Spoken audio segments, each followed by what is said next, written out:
Pagkamayan niyo po ang inyong mga katabi, and then ngitian niyo po sila ng buong sigla. Amen. Sige po. Hallelujah. Alam ko po na ang lahat ay handang-handa na magpuri sa Panginoon.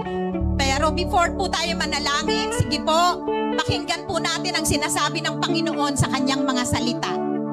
Sabi po sa Psalm 63 verse 1 and 2, sabi po dito, O Diyos, Ikaw ang aking Diyos na lagi kong hinahanap. Ang uhaw kong kaluluwa'y tanging Ikaw nga ang hangad. Para akong tuyong lupa na tubig ang siyang lunas. Hayaan mong sa sanktuaryo'y Ikaw aking mapagmasdan, at ang likas mong kaluwalhatian at kapangyarihan ay aking mamasdan. Amen po ba? Amen! So dinanais natin ngayong umagang ito na patuloy nating mamasdan ang kaluwalhatian ng Panginoon. Patuloy na pupurihan siya at luwalhatiin sa umagang ito. Amen po ba? Amen! So sige po tayo manalangin. Hallelujah! We glorify your name, Lord God Jesus. Oh, we bless your name, Lord. Hallelujah! Purihin ka, sambahin ka, O Diyos. Hallelujah! You are our bright morning star, oh God. Hallelujah. You are our shield. Hallelujah. You are our hallelujah. Glorify your name, Lord Jesus. Ikaw ang aming sandigan, ikaw ang aming patibay na buhok at tanggulan, oh Diyos. Sa araw na ito, Panginoon, patuloy ka naming pupurihin at luluwalhatiin, oh Diyos. Hallelujah. Amang banal sa pangalan ni Jesus sa umagang ito, patuloy kaming nagpupuri, nagpapasalamat, Panginoon, sapagkat Ikaw ay mabuti, Lord. Ikaw ay walang katulad, Panginoon. Ikaw ay karapat-dapat na papurihan at sambahin, Panginoon. Hallelujah! Ang hangad namin, Panginoon, ay patuloy kang maitaas at patuloy, O Lord God, na mapapurihan sa umagang ito, Panginoon. Ama, napakabuti mo po, Panginoon. Hallelujah! Hindi ka po nagkulang sa amin sa buong isang linggo na naman. Pinagtagumpay mo kami sa mga pagsubok, sa mga kabigatan na aming naranasan, O God. Kaya't sa araw na ito, Panginoon, hayaan nga po ninyo, O Diyos, na ibigay namin sa inyo ang karampatang papuri at pagsamba, Panginoon. Ikaw lamang, Panginoon, ang mapapurihan sa araw na ito. Dahil ito ay araw mo, Panginoon, na kung saan kami, Panginoon, ay patuloy na magagalak. Patuloy kami, O Diyos, na magbibigay sa inyo ng kaluwalhatian, O Diyos. Dinideklarahan po namin sa umagang ito, Banal na Espiritu, Ikaw ang siyang patuloy na kumilos, patuloy kang manguna, mangusap sa bawat isa, ang iyong kapangyarihan, Panginoon, ang siyang patuloy na kumilos sa aming kalagitnaan, in the name of Jesus, O God. Let your kingdom come, Lord. Let your will be done sa umagang ito. We give you praise, we give you glory, honor, and thanksgiving. In the mighty name of Jesus, we pray. Amen and amen. Amen! Isang pinagpalang umaga, church! Ayan, sabihin mo ulit sa katabi mo, isang magandang umaga! Amen! Hallelujah! Come on, church! Sama-sama nating purihin ang Diyos. Amen! At sama-sama nating iwagayway at ipalakpak ang ating mga kamay. Come on, church! Hallelujah!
ikaw ay lahat ay magsabi, Diyos ay buhay. O, ipalakpak ko ang kamay mo, church! Come on! Ibang ang iyong kamay, itaas at ikaw ay lahat ay magsabi, Diyos ay buhay. O, say!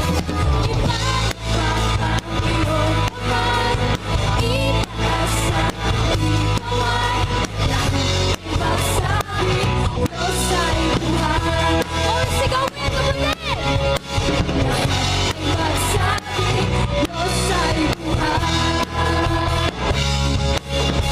Lahat ay magsabi, Diyos ay buhay. Come on, church! Hallelujah! Patuloy natin deklarahan na ang Diyos ay buhay at patuloy tayong magbabad sa presensya ng Panginoon. Come on! Akat ko, Diyos, ay ikaw. Come on! Sa presensya mo'y kalakasan ko'y umaabang. Kahit na may problema, kaya ko. Sa gitna ng pagsubok, ang buhay sa sapat. Pupuri sa'yo. Ibigay mo ang best. Hallelujah! Ako ay sasayaw sa'yo, sasambahin ang ngalan mo. Kahit pinipigilan, di papayag na tatahimikan. Laging ang magmamahal sa'yo, sa piling ko, Panginoon. Kahit pinamawisan, okay lang. Tingin ka lang. Hallelujah! Oh, come on, church! Yakap ko, oh Diyos, ay ikaw. O sa presensya mo'y, sa presensya mo'y kalakasan ko'y umaabang. O, deklarahan mo yan!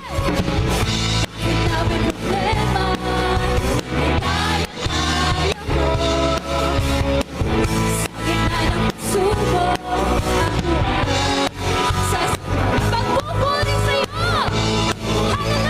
Hallelujah!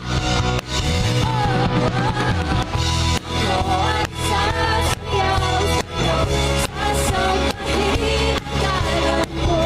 Kahit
mo. Kahit pinipigilan, di papayag na tatahimik lang. Laging magbababad sa'yo, sa piling mo, Panginoon. Kahit pinapawisan, okay lang. Come on! Oo, ang sasayaw sa'yo, sa sobrang hirap ko. Kahit pinipigilan, di papayag na tatahimik lang. Laging magbababad sa'yo, sa piling mo, Panginoon. Kahit pinapawisan, okay lang. Piling ka lang. Hallelujah! Oh, salamat o Diyos sa iyong pagdadakot, Panginoon, sa iyong kalakasan. Hallelujah, Jesus! Oh, salamat o Diyos! Patuloy natin ibigay ang pinakabayang na pupuri para sa Diyos.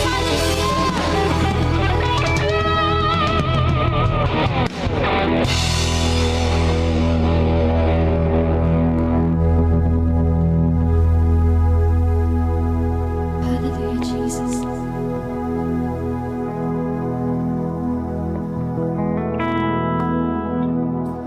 Oh, come on, church. Patuloy tayong magbabad sa presensya ng Panginoon. Hallelujah. Oh, patuloy tayong manahan sa kanyang mayamang presensya. Oh, come on, church.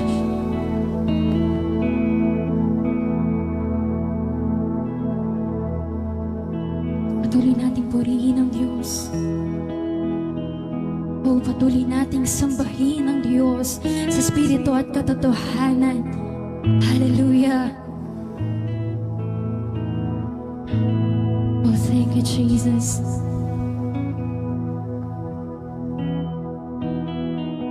Dahil tunay ngang sa lahat ng panahon, sa lahat ng oras, nariyan siya para sa ating kapatid. Hindi niya tayo iniwan. Hindi niya tayo pinabayaan. Amen? Hallelujah. Oh, salamat o Diyos.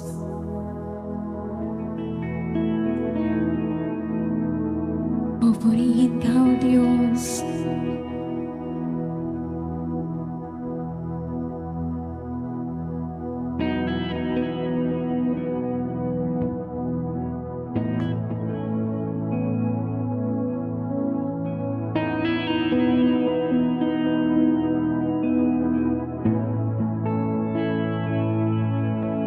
Oh, Diyos, Ikaw ang tunay na dakila.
na siya ang tunay na Diyos. Amen. Na ang Diyos ay buhay. Amen, church. Amen. Hallelujah. Hallelujah, Jesus. Hallelujah. Sige, kapatid, patuloy mong isigaw na ang Diyos ay buhay. Come on. In the count of three. Ang Diyos ay buhay. Hallelujah. Thank you, Jesus. Oh, ikaw ang tunay na Diyos. Hallelujah. Hallelujah, Jesus. Oh, come on, church. Minsan pa, awitin natin ang Diyos. Amen. Minsan pa, purihin natin ang Diyos sa oras na to. Amen. Amen. Come on, we sing sa lahat ng panahon. Hallelujah. Oh, come on, church. We sing. Hallelujah.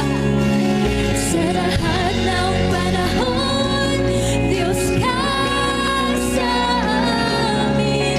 Sa lahat ng oras, nariyan para sa amin. Panginoong Jesus, purihin ka. Hallelujah, we sing. Nakilain ka sa buhay ko. Sa lahat ng panahon, sa lahat ng panahon, Diyos ka sa amin. Sa lahat ng oras, nariyan para sa amin. Panginoong Jesus, purihin ka. Kakilain ka sa buhay ko. Di nagbabago, di nagbabago. Diyos ka sa amin. Tanging sandigan, nariyan para sa amin. Panginoong Jesus, maghari ka. Magliwanag ka sa buhay. Oh, magliwanag ka sa buhay. Magliwanag ka sa buhay. Oh, hallelujah. Magliwanag ka sa buhay. Oh, aming Ama. Hallelujah. Thank you, Jesus. Magliwanag ka, Jesus. Hallelujah. Come on. Come on, let's continue to declare that He is our God, that He is our Savior. Amen. That He is our strength and refuge. Hallelujah, Jesus. Oh, salamat po, Diyos. Salamat po, O Diyos. Lord, dahil nariyan ka para sa amin. Lord, nandyan ka para sa amin, Lord. Ano man yung season ng buhay namin, Lord God. Lord, nariyan ka.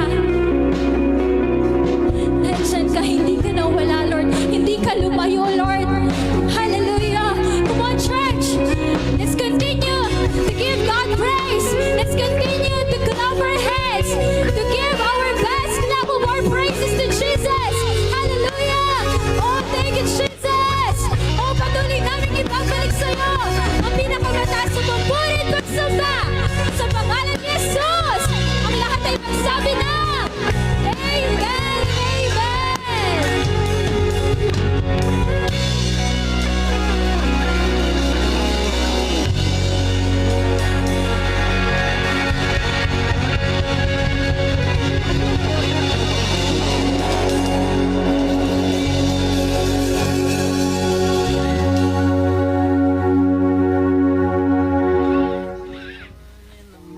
Isn't somewhere far away. He is standing in the room. So let it scream, let it shout, let him know what you're about. Keep it moving and grooving. Don't leave a single doubt that today is the day that the Lord has created.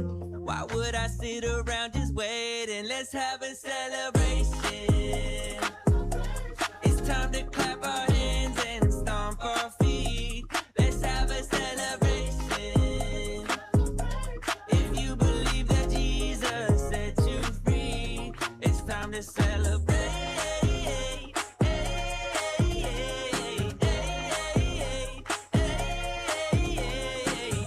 Amen. A blessed morning, church. Again, a blessed morning, church. Amen. Lahat ng bless, magsabi ng thank you, Lord. Isa pa, lahat ng bless, magsabi ng hallelujah to the King. Amen. Tunay nga na napakabuti ng Panginoon sa ating mga buhay. Kaya today, let us give with a joyful heart. Amen. Amen. Sige po, tayo tumayo and let us pray for our tithes and offering. Amen. Yes, Lord. Hallelujah, Jesus, oh God. Yes, Lord, Father, in the name of Jesus, oh God, maraming salamat, Panginoon, sa araw na ito, Lord. Maraming salamat, Panginoon, Lord, sa kabutihan mo, Panginoon, Lord. Maraming salamat, Panginoon, Lord, sa faithfulness mo, Panginoon, sa aming mga buhay. And Lord, we offer you, Lord, this our tithes and offering, Panginoon, Lord, as our act of worship, Panginoon. And Lord, maraming salamat, Panginoon, sa mga anak mo, Lord. Maraming salamat, Lord, sa buhay ng mga giver, Panginoon, Lord. And we declare, Panginoon, Lord, the blessings upon blessings, Lord, the favor upon favor, Lord, sa buhay ng bawat isa, Panginoon, Lord.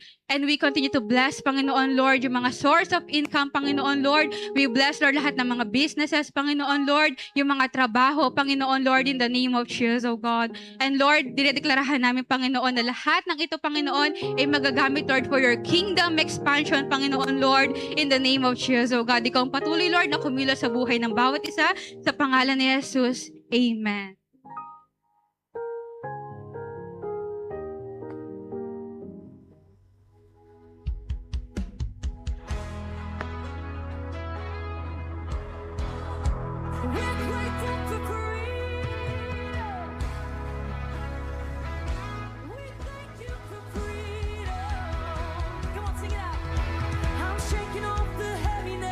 Ayan, amen. Isang mapagpalang umaga po sa bawat isa. Amen. Praise the Lord. Praise the Lord. Amen. Ayan, palakpakan naman po natin si Lord. Amen. Dahil we have a new attendee again. Amen. Praise the Lord. Let's welcome our new attendee. Tumayo po at i-welcome naman po natin si Sister Marites Parungaw from Mapalad. Ayan po, yung nakastripe po na black and white. Yan, welcome po sa In the Presence of Jesus Ministries Arayat. Amen.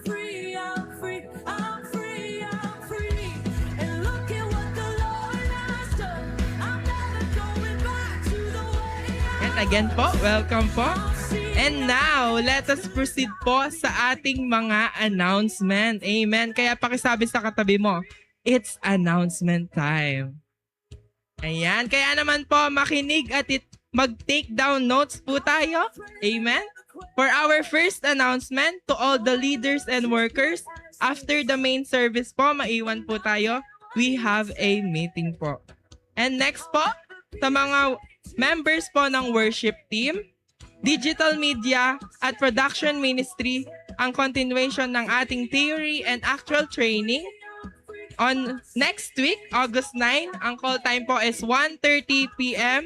Kaya po, dapat maaga at maging present po tayo. Amen. For our next announcement, the Connect Youth Fellowship, Real Friends, Real Faith, Real Community. We want to invite and encourage all the parents and guardians.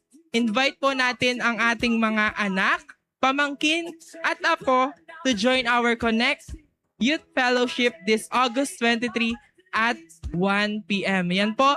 Let us invite our yung mga anak po natin, yung mga apo po natin sa darating na August 23. Amen. And church, we also encourage everyone to join our weekly activities. Midweek service at 5:30 p.m. Kingdom Invasion at 6 p.m. Dahil sa word, lalo tayong napapalakas, lumalalim ang relationship natin kay Lord at sama-samang lumalago bilang isang church family. Amen. Kaya sama-sama po tayo. Let's keep growing and connecting with God and with one another. Amen. And that's all po for our announcement. Now po, let's call on the man of God, Pastor General Macapagal.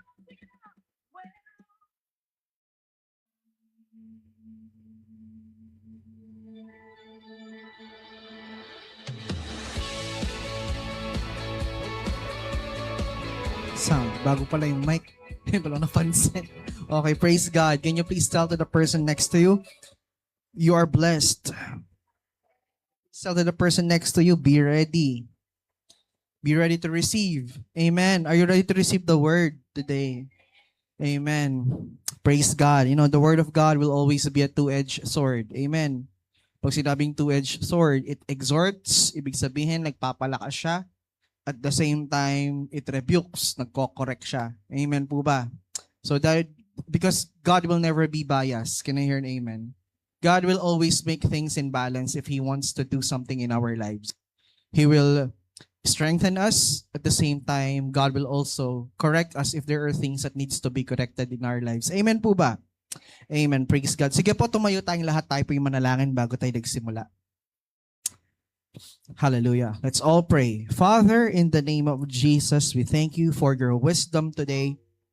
We thank you for your understanding, O God. We thank you for the application that we're about to listen today, O God. Lord, we bless your word and let your word inspire us. Let your word exhort. So God, let your word rebuke. Let your word correct us if there are things that needs to be corrected. Lord, as we receive it, to God, we claim it, to God, and we will apply it in the name of Jesus. Holy Spirit, take over, take absolute control in our midst. At patuloy, Panginoon, na maranasan ka namin habang kami ay nakikinig ng iyong salita. Maraming salamat. We thank you and we love you. In Jesus' name we pray. Amen and amen. Sige po, we now be seated. Hallelujah. Medyo mabigat yung title ko ngayon. Ang title po ng message ko today is You have been seduced by success and don't even know it. I use the word seduce. Ibig sabihin ng seduce, akit. Diba? I could also use the word obsessed by success. Amen po ba? In this message, we are going to talk about yung success na sinasabi ng Bible at ano ba yung success na sinasabi ng mundo. Because you might be confused of what the success really means. Amen po ba? Kayo ba'y nandyan pa mga kapatid? I would like you to open your Bible in John chapter 17 verse 4.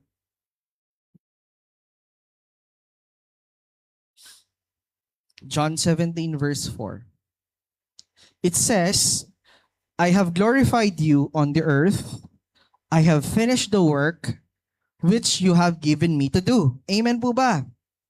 Now, mga kapatid, we are living in a generation na, alam niyo yun, there is so much obsession with success. Would you agree?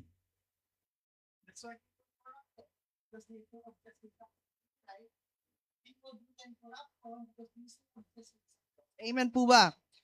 Because for them, success is measured by your promotion. Amen po ba? By your promotion, by your degrees. Amen po ba? By followers sa Facebook, sa Instagram. Some of them measured success by the amount of money they have. Some people are recognizing success based on their influence. Some of them based on recognition. Yung iba, basehan ng success, bigger houses, better cars. Amen po ba? Na yung culture, na palagi parang sinasabi ng culture sa atin na you're only valuable if you or amen. Na parang para bagang yung value mo ay na-measure dun sa ano yung mga narating mo sa buhay. Can you hear an amen? And even mga Kristiyano ho, unknowingly, they try to have this kind of standards para po sa mga sarili nila.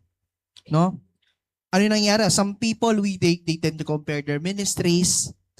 Yung iba, paramihan ng number ng congregation.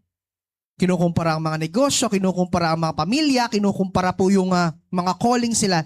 And little by little po, ang nangyayari, yung mga puso natin, o yung puso natin, nagtumitigil magtanong na, tanongin, instead of asking God, am I pleasing you, Lord?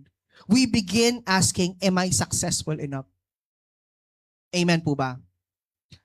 I just want to clarify, I'm not against success. I am not against when you are promoted.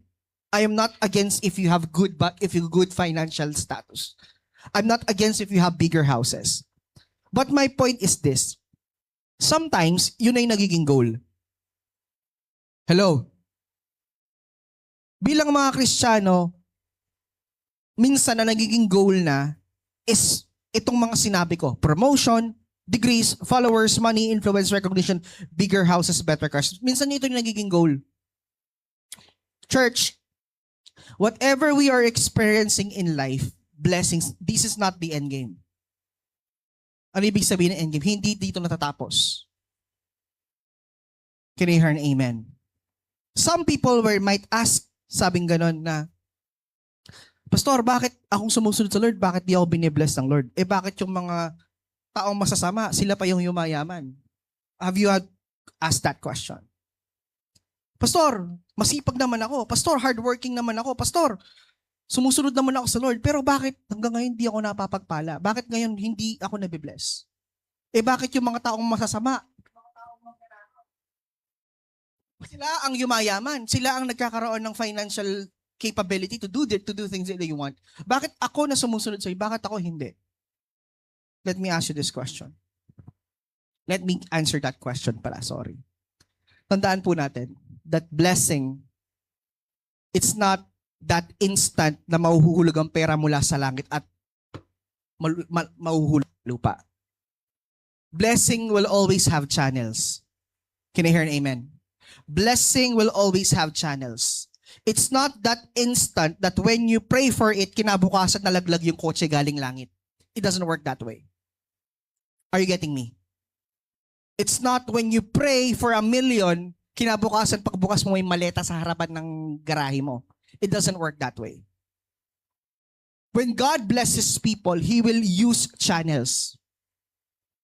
He will use something or someone to bless you. Can I hear an amen? Number 1 is wisdom. Even though you have millions and billions of pesos or dollars, if you don't have wisdom how to operate those things, mauubos lahat yon. Am I making sense with you? Kahit sumisweldo ka ng 100,000 isang buwan, if you don't have wisdom on how to make wise decisions, guided by the Lord, you don't have what they called financial literacy. Kapag nandiyan ka, Shopee. No? Kapag may pera ka, Shopee agad. No?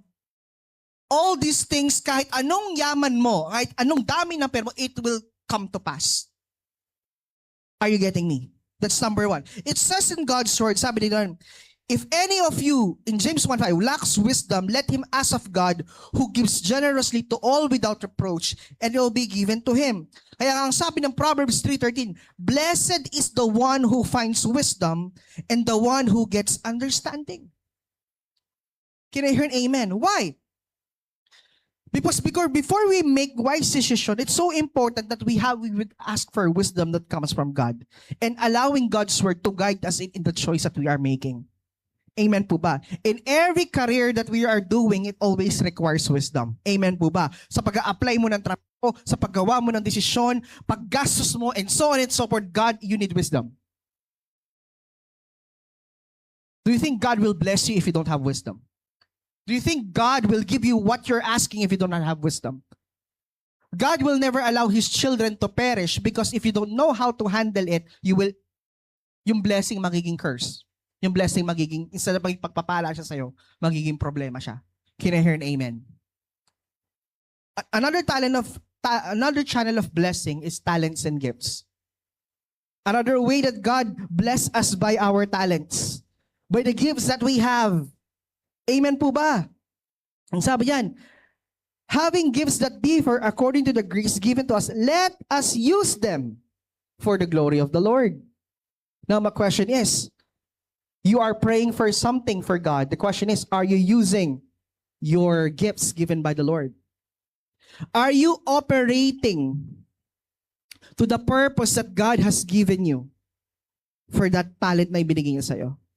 Parang nagningongo ako Nagngongo ako. Amen. Can I hear an amen? Are we using that gift? Amen po ba? Because, for example, ako, yung trabaho ko is pag-teaching. I am a teacher by profession. So I'm using my gift of teaching to teach. So technically, God is using that gift to bless us, my family. That's how the channel of blessing works. Because of that gift is being used to glorify God, to teach, to preach. Amen po ba? Are you with me? If you have talent or gift in cooking, ginagamit mo ba yung gift mo sa pagluluto to bless, to make that as a channel? Are you with me? Amen po ba? And lastly, I would like to point out this one. One is wisdom, number 2 is talents, number 3, hard work. Walang Kristiyanong tamad. Hello? Walang Kristiyanong tamad, walang Kristiyanong naghihintay ng walang ginagawa. Lahat naghihintay tayo pero may ginagawa tayo habang naghihintay. Hindi pwedeng naghihintay ka ng wala kang ginagawa. Diligence, God honors faithful and diligent work. When they work, it's something that is quality. You know why? Because what you have, your product will always be of reflection of God. Ano man ang bagay na ginagawa po natin, reflection po ng Diyos yan. Masasabi ng mga makakita sa'yo, kaya palang ganda kaya palang maganda kaya kasi Kristiyano yun. Kaya pala kasanting yung output na, Kristiyano yan pala. Hindi yung, Kristiyano yan pa mo, tapos makanyan yung gagawan. Am I making sense with you? Am I making sense with you? No, hard work. Amen po ba? Huwag kayong maniniwala dun sa instant. Huwag kayong maniniwala dun sa instant iPhone.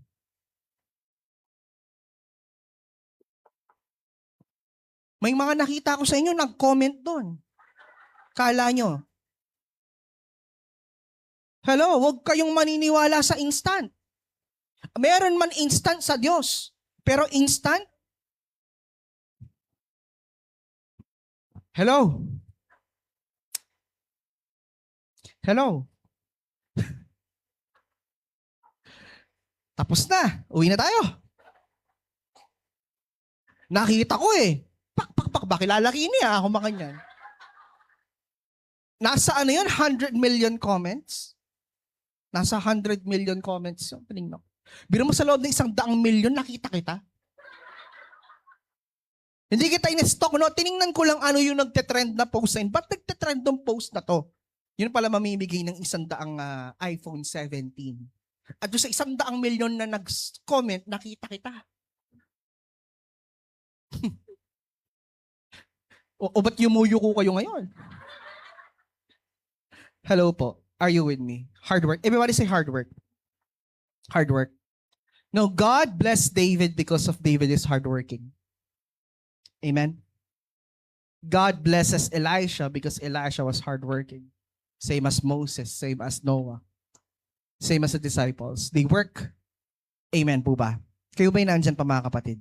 Nakakasunod po ba tayo? No? And minsan po, dahil nga nagiging ganun yung pananaw natin, little by little, instead of asking, am I pleasing God? We are now asking, Lord, am I successful? No? The danger is not success itself. Hindi yun ang danger. Ang danger po is when we allow success to become our master. Amen. Success is a wonderful servant, but it is a terrible God. Kayo ba'y nandyan pa? Now, let's try to figure out, paano ba i-define ng Diyos ang success? How does God define success differently than the world? Okay? John chapter 17 verse 4. Ito po yung verse kung saan malapit na pong ipako ang ating Panginoong Yesus. Sabi po dito, from a human perspective on the ministry of our Lord Jesus Christ, makikita natin napaka-disappointing ng kanyang ministry. Bakit? Una po, only few followers followed him. Tama? Only few followers remained in him. Number 2, Judas betrayed him. Number 3, Peter denied Jesus. Number 4, religious leaders hated Jesus. Amen po ba? At the same time, the Roman Empire crucified him. It's very disappointing if you look in the world's perspective. Tama po ba? Pero anong sabi ni Jesus? I have glorified you on the earth. I have finished the work you gave me. He's speaking to the Father. I have glorified you on the earth. I have finished the work you gave me. Tingnan niyo po, notice he did not say this. Hindi yun yung sinabi niya. Ang sabi ni Jesus, I have glorified you on the earth. I have finished the work you gave me. Hindi niya sinabing, I built the biggest ministry. Hindi niya sinabing I reached millions. Hindi niya sinabing I became famous. Hindi niya sinabing everyone loved me. Instead, he said, I finished my assignment. Am I making sense po?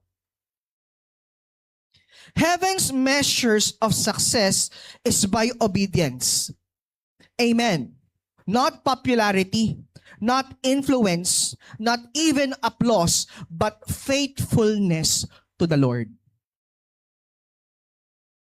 Kinanta nyo kanina yan. Nanggigigil pa kayo nung kinakanta nyo. Lahat ng panahon, Diyos ka sa amin. That's faithfulness of God to you. How about your faithfulness to God? Nakakasunod po ba tayo mga kapatid? Ngayon po, bibigyan ko ng isang magandang illustration. Alang halimbawa po, dalawang runner tumatakbo. Yung isa, tinakbuhan niya, yung another one runs another person's race, the other finishes the lane assigned to him. Who wins? Yung isa po, tumakbo sa ibang linya, yung isa tumakbo doon sa direct kung saan siya talaga naka-assign. Tanong po, sinong nanalo? Of course, the one who stayed in the lane. No? Because God never asked you to run someone else's race. Hindi sinabi yan Diyos sa takbuhin mo yung race ng iba. You know why? Because every race that God has given us are different.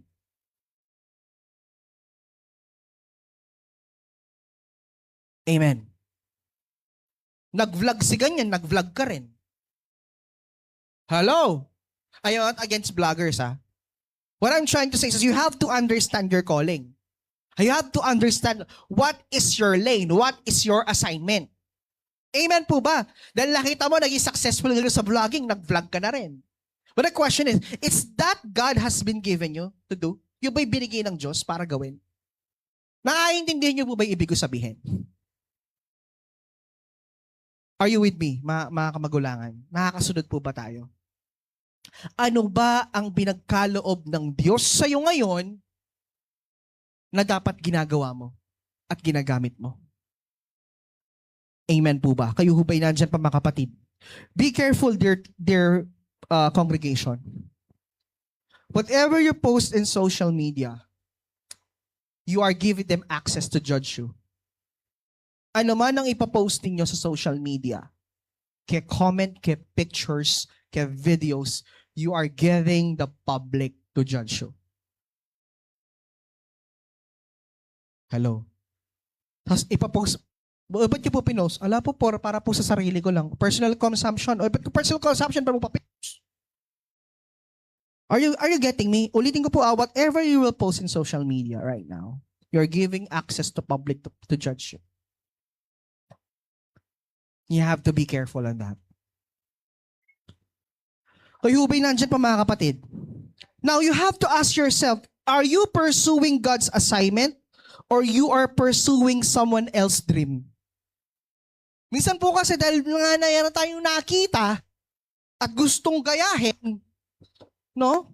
Instead of gawin natin kung ano ang pinapagawa ng Diyos sa atin, instead, anong ginagawa natin? We run others' race. I still remember na we had our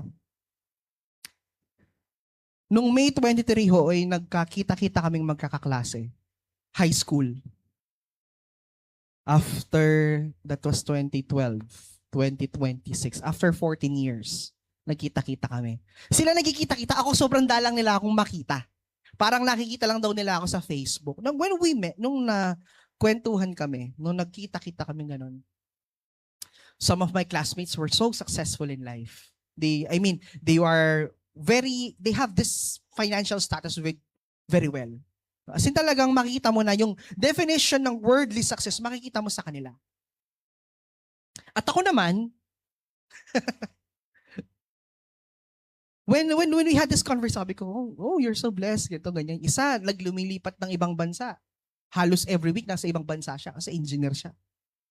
No?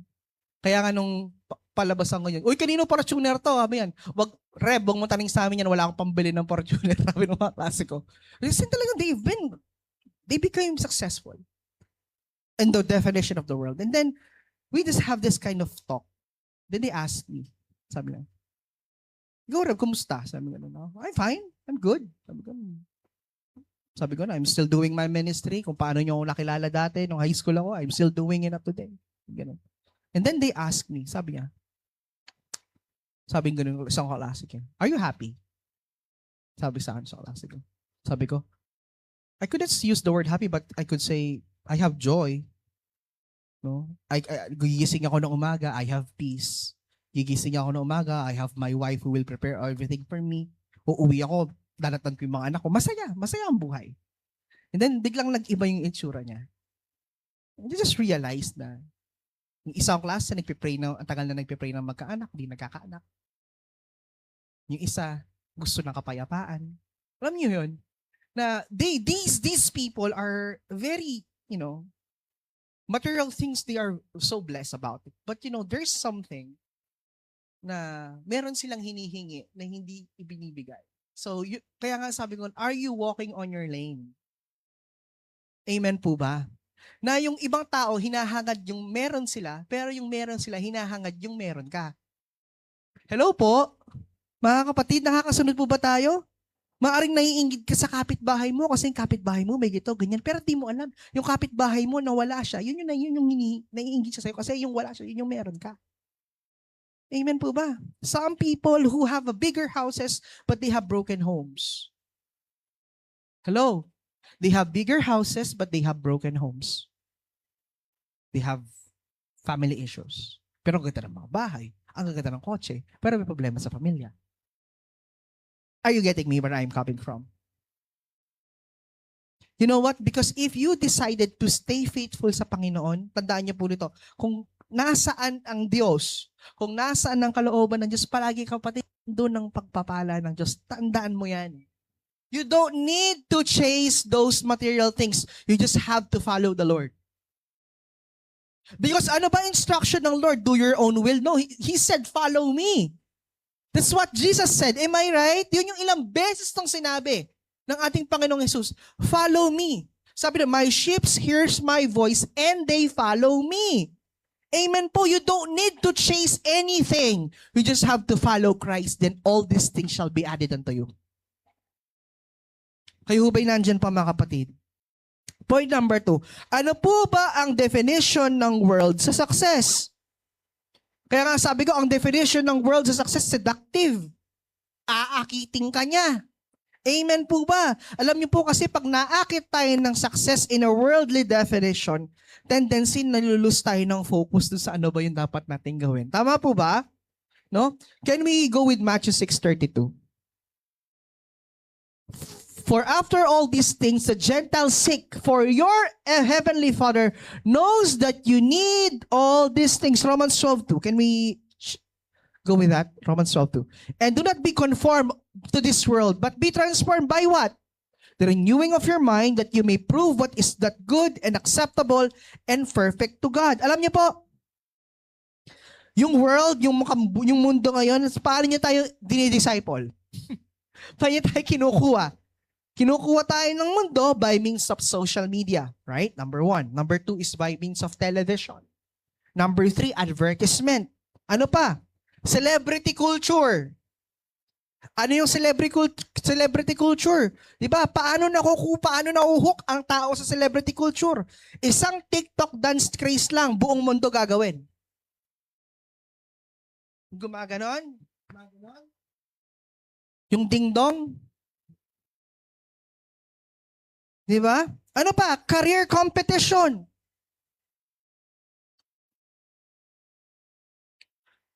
Ang definition ng mundo sa success, palagi niyang sinasabi sa atin, you need more. That's people tend to be corrupt because this kind of mindset, they need more money, more power, more influence. Hello po, kayo ba'y nandyan pa? They will always tell us we need more. You are not enough. Keep climbing. Be seen. Go viral. Amen. Dalawang bagay lang naman para maging viral ka eh. Kung gusto mo agad maging viral, gumawa ka ng masama. Viral ka sigurado. Or gumawa ka ng mabuti. Amen? Gusto mo viral,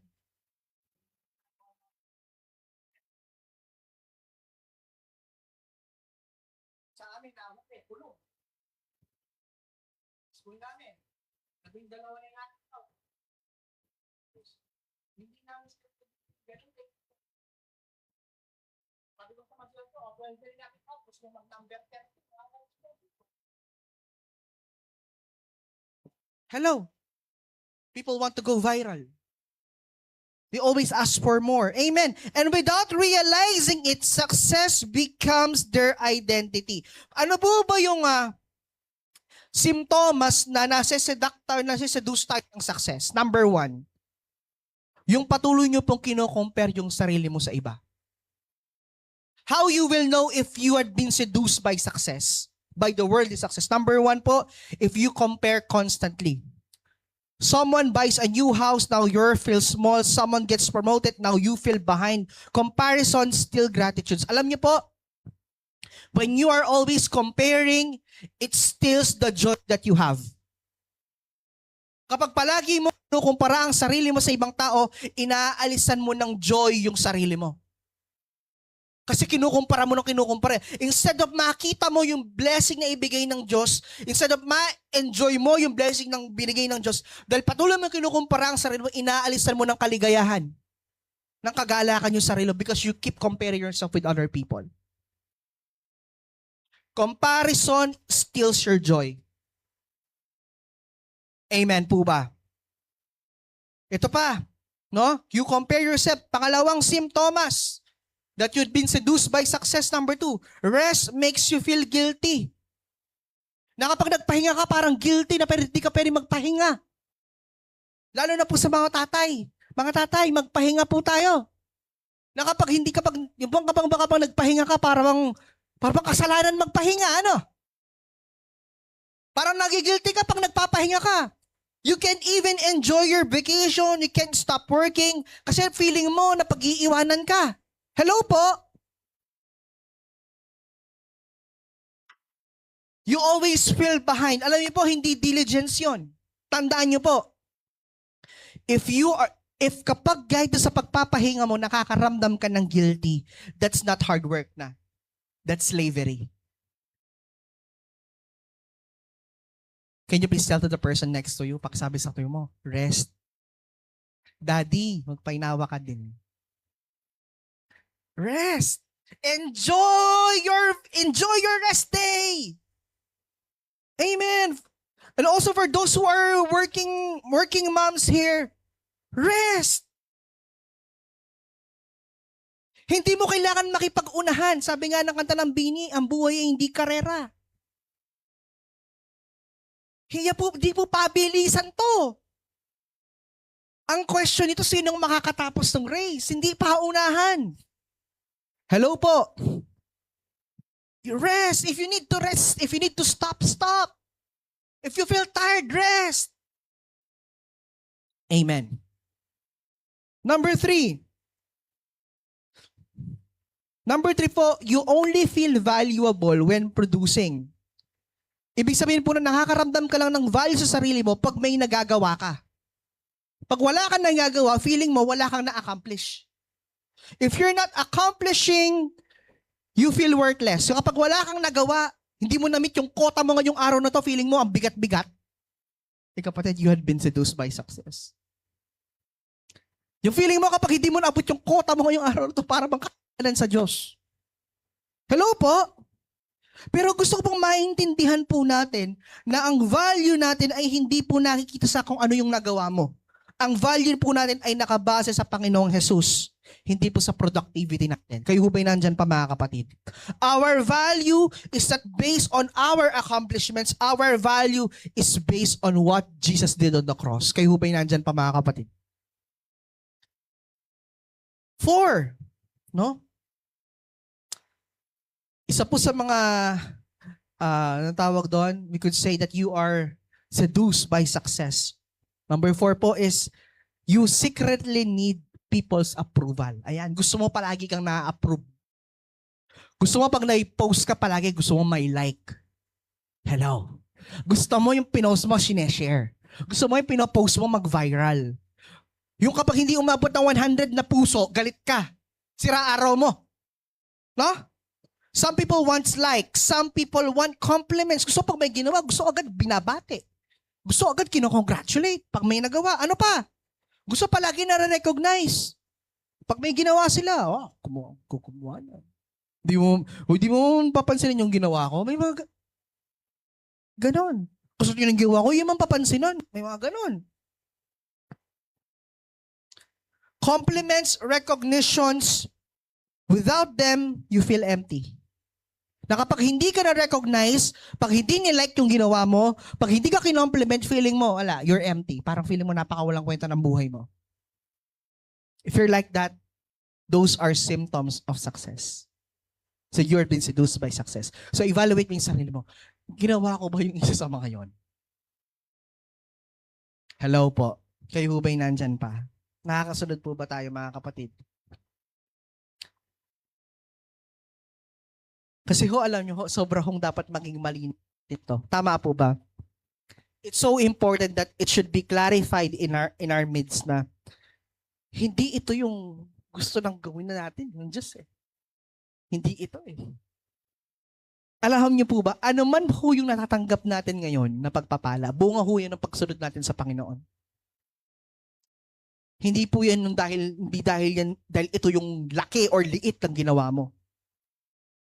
Hindi dahil mas malaki yung binigay mo o maliit ang binigay mo. No. The reason God blessed you because you obey Him. Period. When God instructed you na gawin ang isang bagay, sumusunod ka kagad. Kaya ka pinagpapala ng Diyos. Kayo hubay nandyan pa mga kapatid? Kayo hubay nandyan pa? Nakakasunod po ba tayo?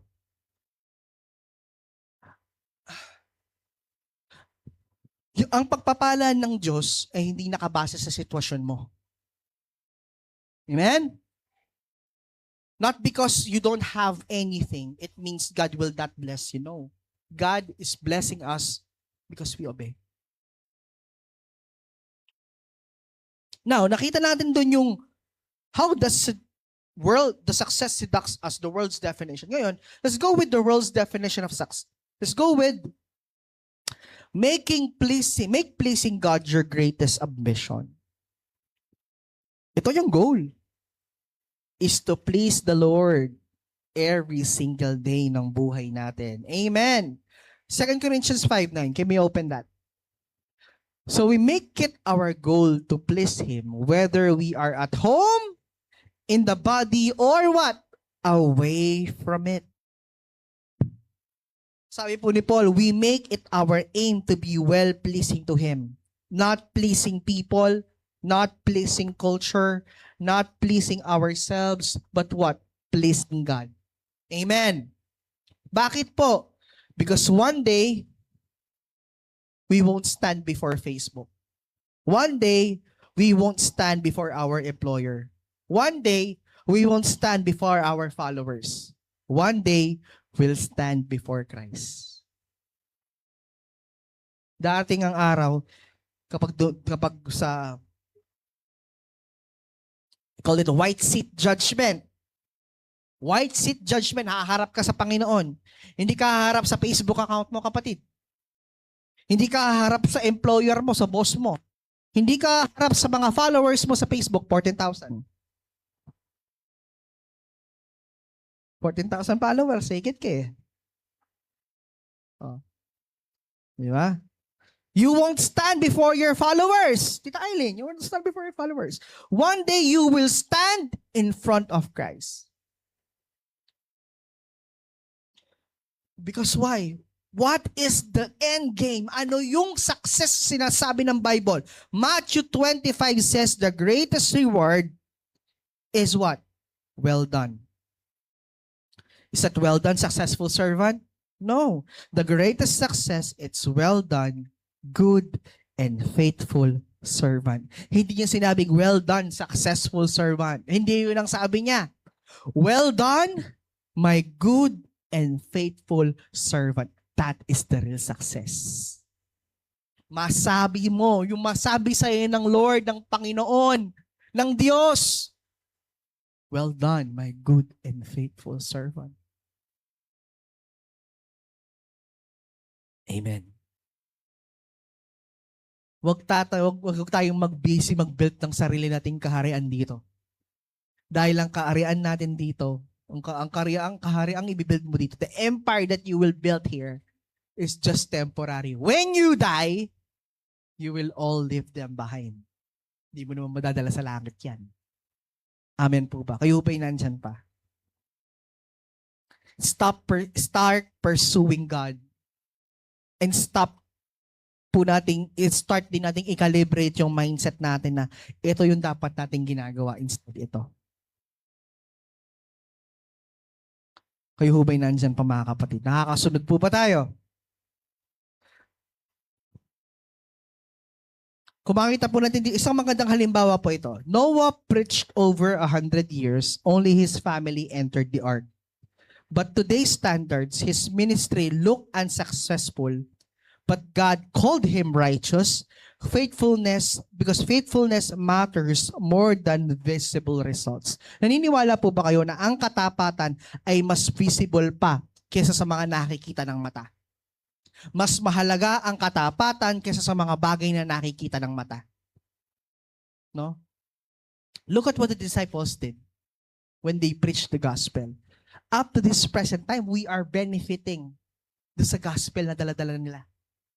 Amen po ba? Yung message, yung ibang magandang balita, yung ebanghelyo na pinroklama ng mga disciples, ni Paul, ni Peter, ni John, na hanggang ngayon tayo ay nakikinabang doon sa ginawa nila. But the question is, do they have a congregation? Do they have music team to play in their churches? Do they have cars? Do they have e-bikes? May NWOW ba sila? Para magpunta? Do they have private planes to travel in different countries to preach? Wala. Ang dala-dala nila, ang katapatan nila sa Panginoong Jesus. Uulitin ko po, hindi ko po sinasabing ayoko kayong maging successful sa buhay. What I'm trying to is magkaroon ng mga bagay na gusto ninyo. Ang kinaklarify ko lang, ang gustong iparating sa bawat isa, hindi dapat yun ang maging goal. Yun po ay just byproduct, produkto ng pagsunod mo sa Panginoon. Kayo ba'y nandyan po ba? Kaya nga ang ginagawa ng Diyos, God tests us in small things. Luke chapter 16 verse 10.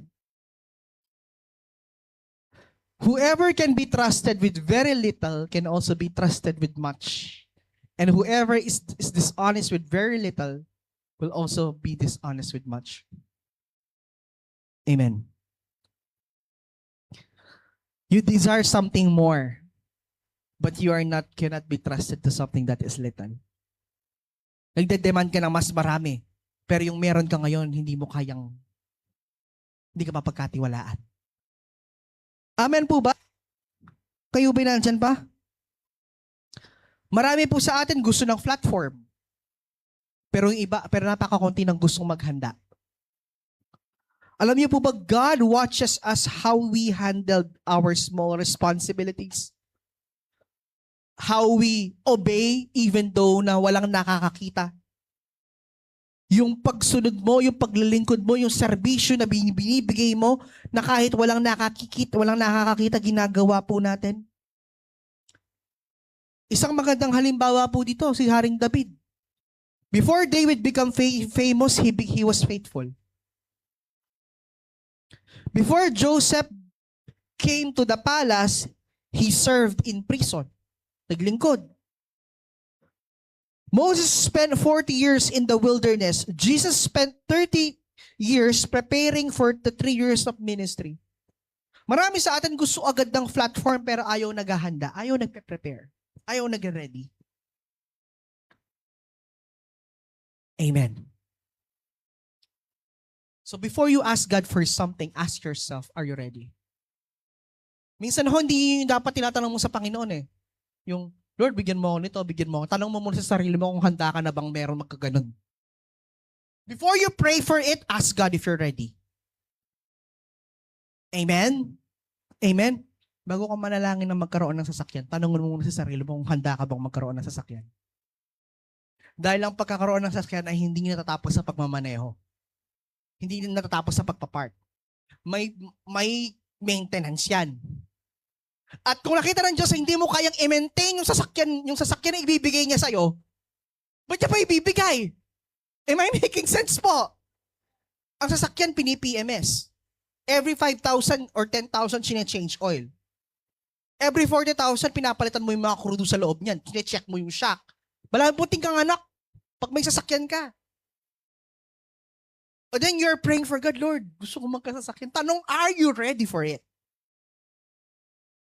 That's just an example. Amen. Because if you cannot handle that well, God will not give it to you. Amen. Because you're not ready for it. Amen. You're praying for promotion. Now my question is, are you ready for it?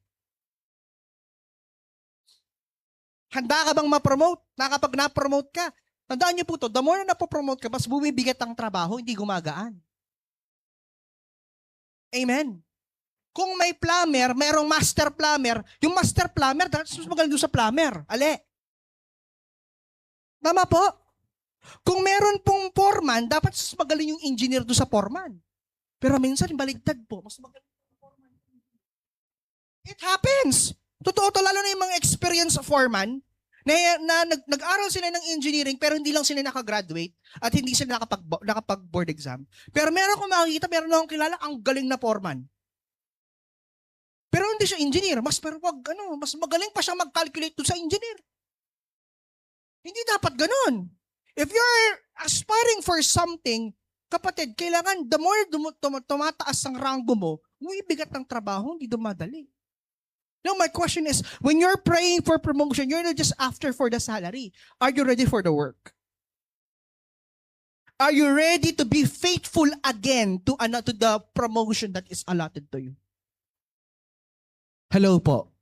Kaya nga, sinusubok tayo ng Diyos sa mga maliliit na bagay. Kung sa mga maliliit, yung motor mo, hindi mo kayang i-maintain, sasakyan pa. Hello? Hello?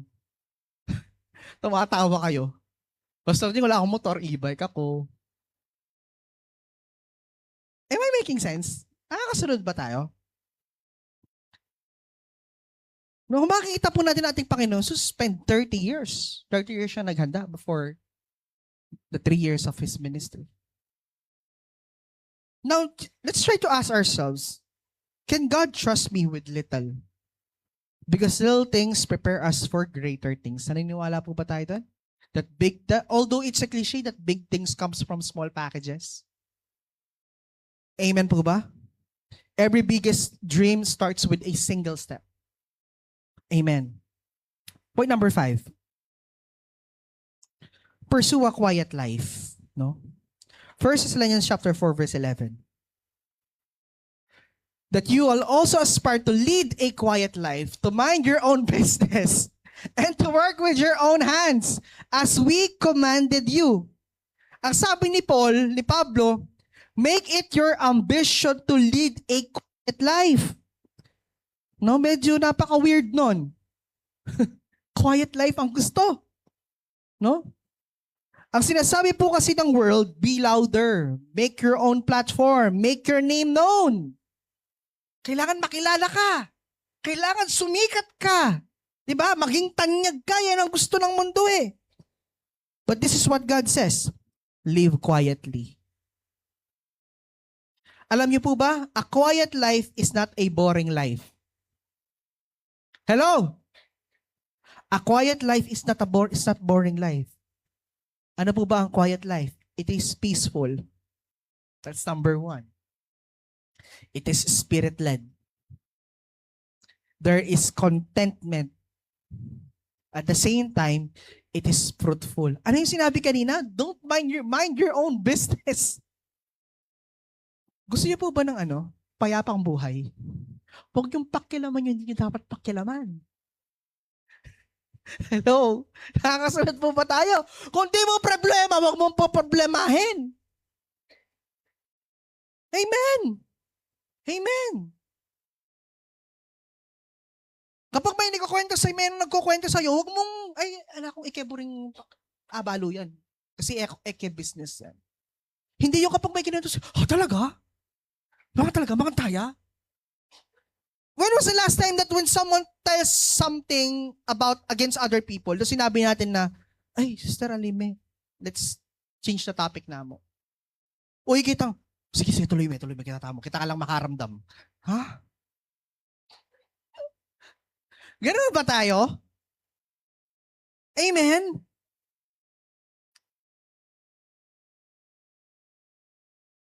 Alam niyo po ba ano mangyayari kapag what happens when we become more driven? No. Number one, we follow someone else's pace. God has different seasons for every believer. Don't compare chapter 3 with someone else chapter 20. No? We follow someone else's pace. Minsan sinasundan natin kung ano yung pacing niya. Gusto mo, ganun din yung sa'yo. No? Ano yung mangyayari po kapag masyado tayong driven, ini-ignore natin yung mga limits natin. Kaya minsan, dumarating sa punto na nababurnout po tayo. Burnout happens when ambition outruns grace. Because, like what I said a while ago, even Jesus rested. Even Jesus withdrew to pray. Even the Father rest on the 7th day. Tapos ikaw hindi ka magpapahinga.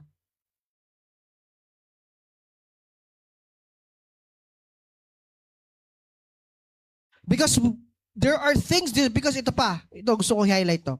Because some people want to gain success, they're so desperate for it, nakakalimutan nila ang isa sa mga mahalagang bagay. They neglect what matters most. Number one. Sige, you gain success pero may nawawala. Are you familiar with the, sabing ganon, yung cognitive trade-off hypothesis ni Tetsuo Matsuzawa? Ang sabi ng theory niya, ng hypothesis niya, kapag mas nagfo-focus ka sa bagay na to, nawawala yung dating meron ka. Kasi pinagbibigyan mo siya ng focus. Halimbawa po, if nasanay kang, if you live, tawag doon, if you live abroad in US, right? You have to speak in English, right? But because you're speaking English there, your Tagalog is diminishing. Kaya nga, adobo. Ganun ka magsalita ng adobo. No? What's that? It's adobo. Why? Because you are using the language more frequently. That's why yung Filipino mo ngayon, medyo parang bumabawas. Ito po, paano ko napatunayan? Halimbawa po, itong preach, the way I preach. No? Because I use English regular. Kahit kausap ko yung mga anak ko, kaya kasalanan ko din, pati marunong magtagalog si Libay eh. Hindi, nahihirapan akong magsalita ng diretsyong Tagalog. Pero pag Kapampangan, nag-yung diretsyong Kapampangan. Pero pag diretsyong Tagalog, mag-i-English ako, hindi ko kaya. Kasi mas nagagamit ko ang English sa Tagalog. Mas madalas ko siyang gamitin. So ito yung sinasabi dito. When you are gaining success, kasi yun yung chine-chase mo, yung hinahabol mo, may nawawala. Number one, marriage. Hello? Because you're so focusing on your job, hard work, nakakalimutan mo na may asawa ka. Hello po? Marriage. Number two, ano yung nawawala? Yung mga anak mo. Children. No? Because you're so focused with your goal, di na natin nababantayan ng makigay mga anak natin. Hindi na naman natin sila kumusta sila. Amen po ba? You know, especially with yung edad ni Kinkin, yan, yung crucial years yan. Yung mga edad nito, yung ni Levi, crucial years yan. Kaya rugugang mapagal ko, pintalangke niya, may Miss Okraya, pintalangke. Kahit, layo, diretso na po ako sa Walter Mart, para lang makita niyang nandun ako. Nanalo naman siya. Miss Okra. Kasi gusto kong lumaki siya na at least man lang sa mga programs ng school, nakikita niya ako. Na alam niyang nandun ako para sa kanya. Amen? Yung kaya mong mag-live sa trabaho mo para lang sa mga anak at asawa mo. Mabigyan sila ng oras. Ito pa. Maganda rin to. Some people, because of they want success so bad, ano yung nakakompromiso? Health. Tama? Tandaan natin, mga daddy. our greatest investment in life, aside from the presence of God, is our health. If you have millions, nagkasakit ka, yung millions mo, punta rin sa... Hello. Okay lang magtrabaho pag huwag mong sasagarin yung limit ng katawan mo. Kaya nga sabi ko kanina, magpainawata mo.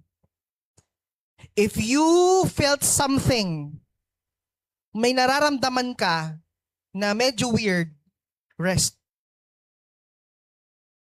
Ngayon kung kaya mo naman, okay lang. Pero kung hindi mo kaya, huwag mong pipilitin. Hello po. At isa pa, because we're so focused with success, yung intimacy natin sa Panginoon nawawala. Kaya nga 'di ba, sobrang busy sa trabaho, hindi na nakakapag-church, hindi na nakakapagbasa ng Bible, hindi na nakakapanalangin, hindi na a-attend, hindi na nakakapag-cell group. Bakit? Busy eh. Hello po. Kaya nga anong sabi ng Panginoon? Kaya nga sabi ni Jesus, 'di ba, tinanong niya, what profits a man if he gains the world but loses his soul?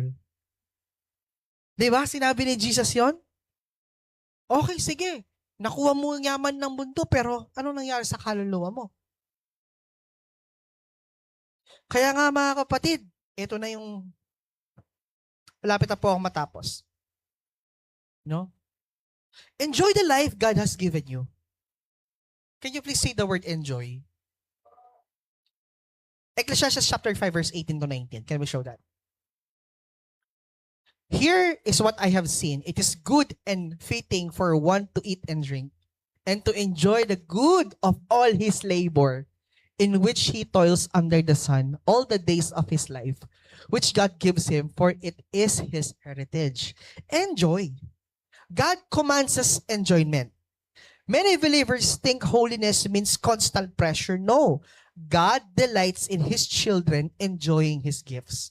God wants us to enjoy also kung ano pa yung enjoy ang talaga ng pagalang tao. Hello, church! Enjoy the gifts that God has given us. Enjoy the blessing of God. Amen po ba? No? Enjoy. Enjoy your family. Enjoy your meals. Enjoy your work. Enjoy your children. Enjoy your friendships. Enjoy your church. Enjoy every simple moment that you have. No? Contentment is spiritual maturity. Tandaan niyo yan. When we keep chasing next, we never appreciate now. Tama ba? When we keep chasing what's next, we never appreciate kung anong meron tayo ngayon. One day we will realize that our lives, that the life we wanted was the life you were living. Kaya nga, di ba, minsan, alam mo na ano ko minsan kapag sa Facebook, nakakita ko yung mga buhay ng early 2000s tsaka nung 90s. Yung, tas tutugtog yung Once Upon a Time. O kaya yung radyo ni Tia Deli. Di ba? Alam niyo ba si Tia Deli? Yung, ako naalala, pag alauna na, tumulog si Tia Deli, kailangan matutulog na ako ng hapon. Alam niyo yun, si Tia Deli, yun, yung mga radyo, yung, ano, MBC, Manila Broadcasting Company. Kapag napaka-nostalgic nung ano. Kaya nga, di ba kapag nakita mo, naaalala mo yung dati na, buti pa dati, wala akong problema. Buti pa dati, ang source ng information, radyo, dyaryo, TV lang. No? Kaya, alam nyo, kaya napaka-konting tao ang nadidepress doon kasi wala silang nababalitaan. Eh ngayon kasi isang click mo lang, nandyan na lahat ng information. Eh dati walang masyadong nadidepress, walang masyadong nagwo-worry kasi nga ang source ng information, dyaryo, TV, radyo lang. No? Namimiss mo yung ano, yung tunog ng cassette. Yung sa radyo, tayo, ngayon pwede kang sa Spotify, pwede mong gumawa ng playlist, yung mga lahat ng gusto mo, eh, yun yung papatugtog, eh, yun yung mga favorites mo. Eh tayo sa radyo, kung ano patugtog, favorite mo eh. Di ba, hindi ka namimili na favorite, basta ko dyari. Di ba, yung naiiyak ka. Naiiyak ka doon sa unang kanta, tapos susunod na kanta, gonna wake you up, gonna let you down. Yung naiiyak ka, tapos bigla kang sasayaw na ganon. Those were the days, di ba? Napaka-nostalgia. Kaya nga, di ba, balikan mo, you're so busy of what you've done from the past na ngayon nandito ka, na parang yung buhay na gusto ko yung parang yung dati.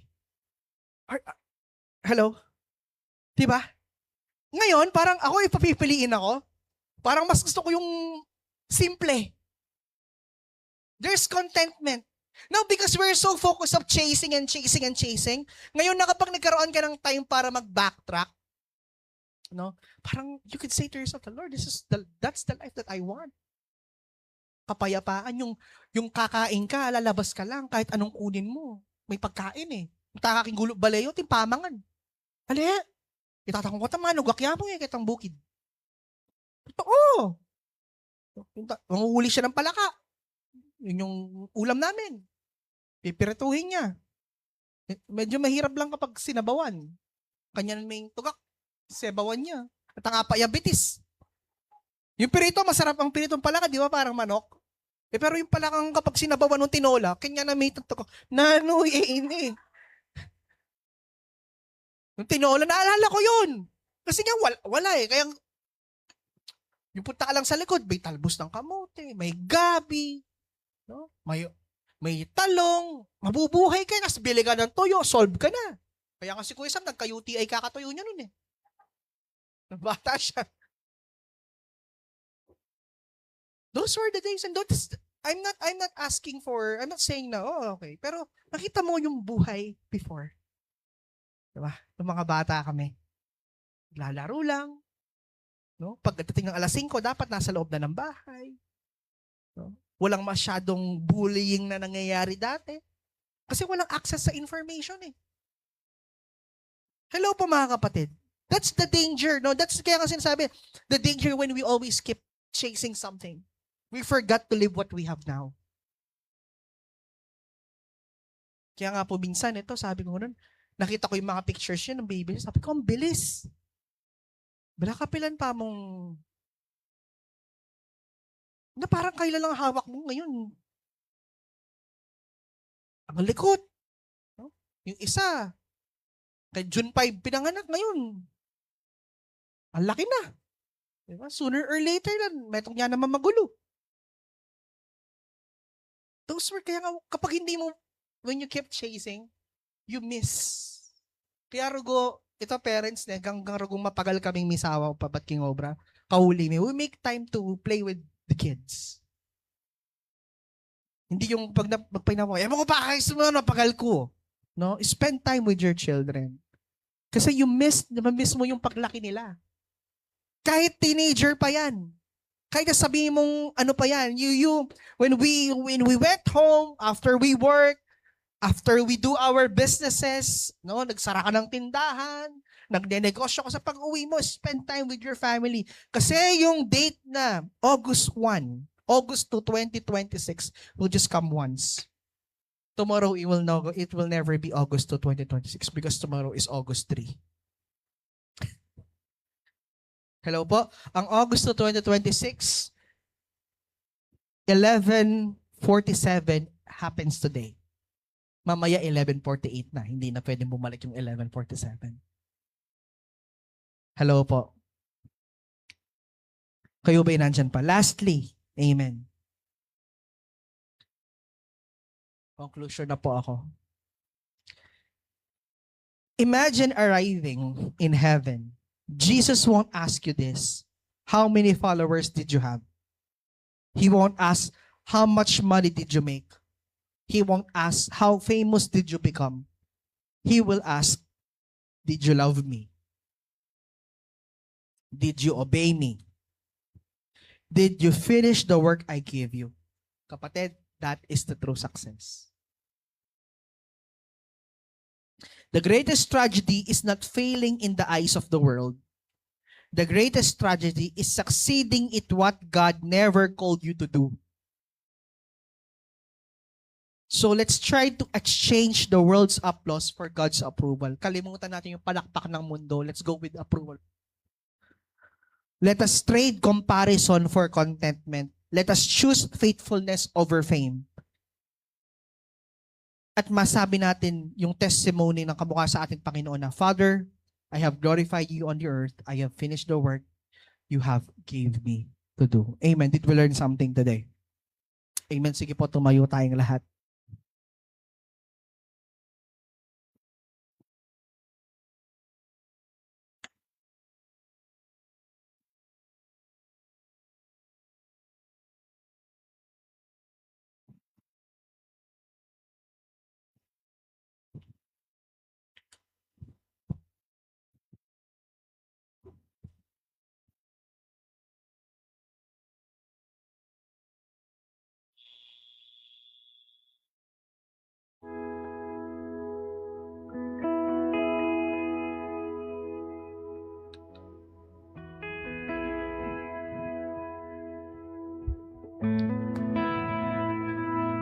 Hallelujah. Before we pray, let's have the Holy Communion. Hallelujah.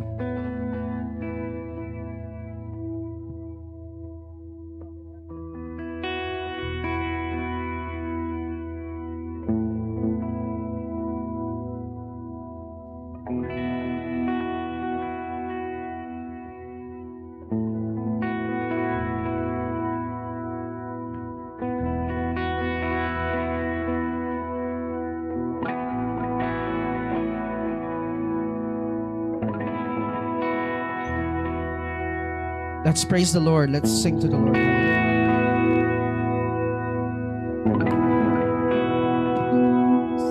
Ikaw ang dinadakila sa mundo. Ikaw ang hari ng mahal ng tulad ko. Ginawa mo lahat, pag-ibig mo ay dapat at wagas.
pass on to you. The Lord Jesus, on the night he was betrayed, he took bread. And we have given thanks, he broke it and said, "This is my body, which is for you. Do this in remembrance of me." Sige po, sabay-sabay natin kainin ang tinapay.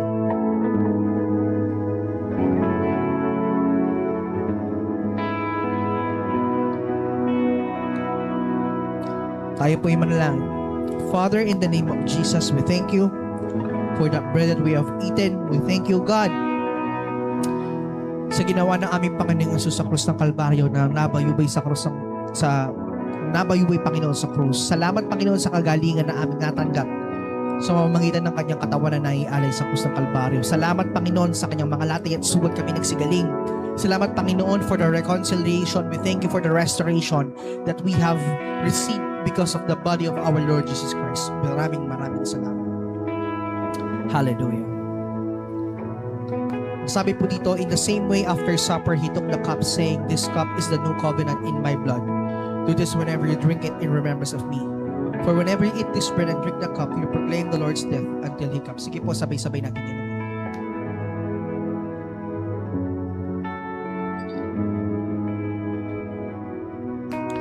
Tayo po ay manalangin. Hallelujah. Ama, sa pangalan ng aming Panginoong Hesus, kami nagpapasalamat sa dugo ng aming Panginoong Hesus na nanayalay sa krus ng Kalbaryo. Salamat, Panginoon, sa pamamagitan niyang kanyang dugo kami ay na pinatawad sa lahat ng aming mga kasalanan. Kami ginawang matuwid. Kami ay pinawalang sala. Kami ginawang karapat-dapat at banal sa iyong harapan, Panginoon. Maraming salamat, Panginoong Hesus, sa iyong ginawa sa krus ng Kalbaryo, sa iyong dugo na nabuhos sa krus ng Kalbaryo. At kami naniniwala, Lord, that we are protected by the blood of Jesus, that we are protected by the blood of the Lamb, that we are secured, our family is secured, oh God, our ministry is secured, our businesses are secured, our children are secured, our family members are secured, that no weapon shall form against us will prosper, and every tongue that rises against us, they are condemned, in the name of Jesus. Maraming salamat, Panginoong Hesus, sa benepisyo ng krus na ginawa mo, Panginoon, sa krus ng Kalbaryo. At ngayon, Panginoon, sa aming mga salitang narinig, Lord God, truly, God, that real success is when we face you in heaven.